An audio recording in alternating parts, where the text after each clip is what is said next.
जय शिवराय. आदरणीय शरदचंद्रजी पवार साहेब, संपूर्ण व्यासपीठ, कारण केवळ 3 मिनिटात बोलायचं आहे. कारण नाही, लोकसभेची शिस्त आहे, त्यामुळे नेत्यांनी सांगितल्यानंतर 3 मिनिटात उरकायचं आहे.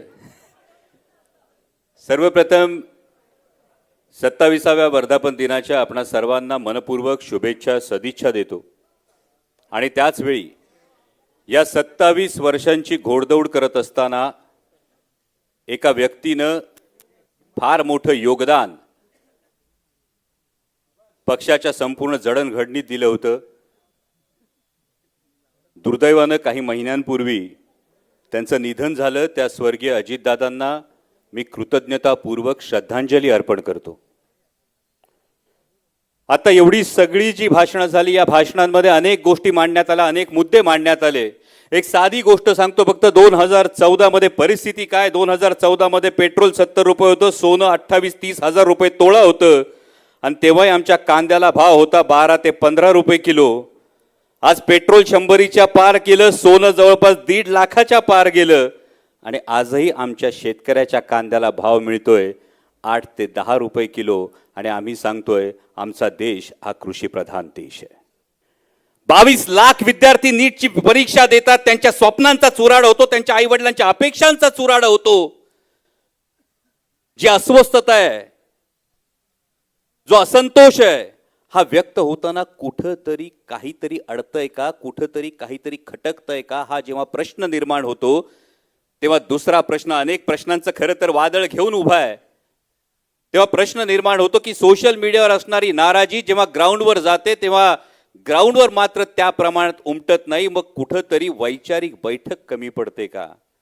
कारण आजचं जे ब्रीद आहे ते ब्रीद तेच आहे की निष्ठा विचारांशी आणि बांधिलकी जनतेशी, आणि त्यामुळे ही वैचारिक बैठक कमी पडते का, हा प्रश्न निर्माण होतो. आणि दुसरा प्रश्न येतो, ज्या महाराष्ट्रानं रडायचं नाही लढायचं शिकवलं, तो महाराष्ट्र धर्म कुठेतरी लोप पावत चाललाय की तो निद्रिस्त होत चाललाय, की वेगळाच महाराष्ट्र धर्म तुम्हाला मला सांगितला जातोय. कारण चेहरा पूर्ण झाकला जाईल असा घुंगट ओढला पाहिजे असं सांगणाऱ्या हिंदुत्व जेव्हा तुमच्यावर लादलं जात असतं तेव्हा डोईचा पदर आला खांद्यावरी म्हणणाऱ्या जनाबाईची मोकळीक आणि तो महाराष्ट्र धर्म कुठे आम्ही विसरतो, हा प्रश्न आधी मनात निर्माण होतो. जेव्हा परकीय आक्रमणांना घाबरून लग्न सुद्धा रात्रीची केली जातात, अशा पट्टा आम्हाला, उत्तरेतला पट्टा जर आम्हाला हिंदुत्व शिकवत असेल तर हातात तलवार घेऊन देव देश आणि धर्माचं रक्षण करणाऱ्या छत्रपती शिवाजी महाराजांच्या महाराष्ट्राला हा महाराष्ट्र धर्म पुन्हा एकदा सांगण्याची वेळ आली का, हा प्रश्न पुन्हा एकदा निर्माण होतो. आज जेन झी विषयी सगळे बोलतात. जेन झी कडून सगळ्यांच्या अपेक्षा आहेत, तरुणाईकडून सगळ्यांच्या अपेक्षा आहेत, पण महत्वाचा मुद्दा हा आहे की या तरुणाईचा वैचारिक पिंड तसा पोसला गेलाय का? या तरुणाईची ती वैचारिक बैठक तशा पद्धतीने तयार केली गेली आहे का? आणि जर ही तयार झाली नसेल, जर ती अर्धी कच्ची मुशी असेल, तर तिला घडवण्याची, त्यांना संस्कार देण्याची जबाबदारी ही कोणाची आहे? हा महाराष्ट्र धर्म जागवण्याची जबाबदारी कोणाची आहे? एवढंच फक्त चिंतन करणं गरजेचं आहे. आत्ताच्या परिस्थितीत खरं तर मगाशी कोणीतरी, मी सावित्रीबाई ज्योतिराव फुले मालिकेचा उल्लेख केला. 14 जूनला मालिका बंद होती. 14 जून शेवटचा एपिसोड, मालिका बंद होतीये. महात्मा ज्योतिराव फुलेंच्या द्विजन्मशताब्दी वर्षामध्ये महाराष्ट्रामध्ये सावित्रीबाई फुले आणि ज्योतिराव फुले यांच्या आयुष्यावरची मालिका बंद होणं, हे कुठल्या महाराष्ट्र धर्माचं, कुठल्या भाग्याचं आणि कुठल्या वैचारिकतेचं लक्षण आहे? याचा प्रत्येकाने अंतर्मुख होऊन विचार करणं गरजेचं आहे. खरं तर अजिबात मालिका हा राजकीय विषय नाही, कारण आदरणीय पवार साहेबांनी मला कधी शब्दानं मालिकेत काय दाखवतो हेही विचारलं नाही आणि काय दाखव हेही कधीही सांगितलं नाही, हे अगदी प्रामाणिकपणे कबूल करतो.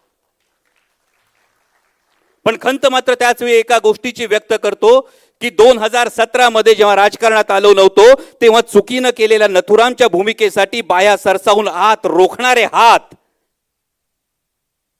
ज्योतिराव फुलेंची भूमिका करतो म्हणून शाबासकी द्यायला मात्र पुढे येताना दिसले नाहीत, याची खंत मात्र मनात ही कायम राहील.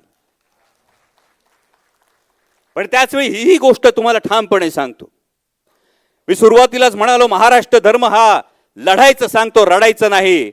14 तारखेला मालिका बंद होईल आणि त्याच आठवड्यात, मला आता माहित नाही कुठल्या वाहिनीवर, कुठल्या प्लॅटफॉर्मवर, कुठल्या माध्यमात हे मला माहित नाही, पण जर माझी विचारांशी बांधिलकी आहे तर 14 जूनला मालिका बंद होईल आणि त्याच आठवड्यात मी मालिका पुन्हा सुरू करणार, हे तुम्हाला ठामपणे सांगतो, कारण हे बांधिलकी आहे. मला आता माध्यम माहित नाही, पैसा कसा उभारेल मला काहीच माहित नाही. मला फक्त एवढंच माहिती आहे की जर हा देश वाचवायचा असेल तर या देशाला वैचारिक भूमिका देण्याचं काम महाराष्ट्रानं केलंय, आणि हा जर महाराष्ट्र पुढे न्यायचा असेल तर त्याची वैचारिक बैठक ही पुन्हा एकदा मला मजबूत करावी लागेल, आणि त्यामध्ये खारीचा वाटा का होईना जर या माध्यमातून उचलला जात असेल तर नक्कीच माझी तयारी आहे.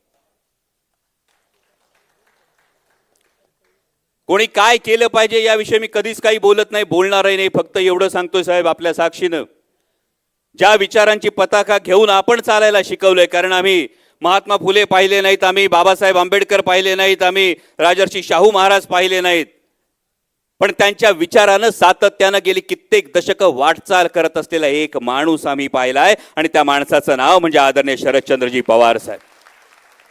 या सगळ्या महामानवांचं कार्य आठवा, आणि त्यानंतर या सगळ्या वक्त्यांनी आतापर्यंत आदरणीय पवार साहेबांविषयी जे जे वक्तव्य केलं त्यातल्या प्रत्येक गोष्टीचा एकदा धागा जोडून बघा. ज्या महात्मा फुलेंनी जेव्हा शिक्षणाची दारं उघडी केली तेव्हा पहिल्या शाळेतल्या 6 विद्यार्थ्यांनी 4 ब्राह्मण, 1 कुणबी, 1 धनगर, ना जातीचं बंधन ना धर्माचं बंधन, सगळ्यांसाठी ही दारं कवाडं खुली केली. मगाशी कोणीतरी संरक्षण दलाचा जेव्हा उल्लेख केला, तोच वसा आणि वारसा हा नाही का?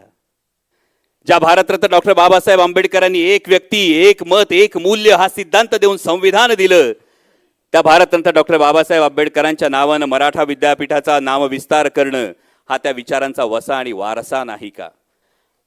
आणि म्हणून 21 तारखेपासून साहेब पुन्हा महाराष्ट्रभर फिरतोय. जेव्हा अडचणीत येतात, जेव्हा संभ्रम होतो, तेव्हा कुणी विपश्यना करतं, कुणी ध्यानधारणा करतं, कुणी रिट्रीटला जातं. एक ठरवलंय,